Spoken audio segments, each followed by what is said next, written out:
নমস্কাৰ সকলোকে স্বাগতম জনাইছোঁ মোৰ অন্য এটা ভিডিঅ'লৈ আপোনালোকক সকলোকে। আগৰ ভিডিঅ'টোত আপোনালোকক গা ধোৱাৰ পৰা পানী তোলাৰ সকলোবিলাক আপোনালোকক দেখাই গ'লোঁ। এইফালে এতিয়া আমাৰ কইনা সজাই থকা হৈছে, তাকে ভাবিলোঁ আপোনালোকক বাকীখিনি ভিডিঅ'ও আগবঢ়াই দিওঁ। এইফালে আমাৰ কইনাৰ ফুট দিয়াৰ আৰম্ভণি, কাৰণ তুলনি বিয়াত যিহেতু আমাৰ ফালে সেন্দুৰ দিয়া নিয়ম হয়। আপোনালোকৰ ফালে কেনেকুৱা বাৰু নিয়মবিলাক কমেণ্ট এটা কৰিব দেই সকলোৱে। এইফালে আমাৰ কইনাৰ বৌয়েকে পূৰা সজাই আছে, এইফালে আমাৰ আয়তীসকলে এইফালে পূৰা বিয়ানাম জুৰি আছে। এইফালে আকৌ কলপাতত তাইৰ ফুট দিয়া হ'ব, সেন্দুৰৰ ফুট। আপোনালোকৰ ফালে দিয়েনে বাৰু জনাবচোন দেই।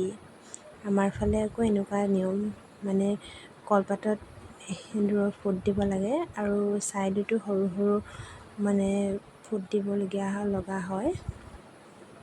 আপোনালোকে চাই যাওকচোন নিয়মবিলাক কেনেকুৱানো, বাকীখিনি আপোনালোকক দেখাই যাম আৰু তেতিয়াহ'লে ভিডিঅ'টো চাই যাওক। আৰু যিসকলে মোৰ চেনেলটো চাই আছে তেওঁলোকে মোৰ চেনেলটো ছাবস্ক্ৰাইব কৰি যাব, সকলোৱে লাইক কমেণ্ট কৰিব আৰু শ্বেয়াৰ কৰিব দেই। বাই বাই, তেতিয়াহ'লে ভিডিঅ'টো চাই যাওক সকলোৱে।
জোড়া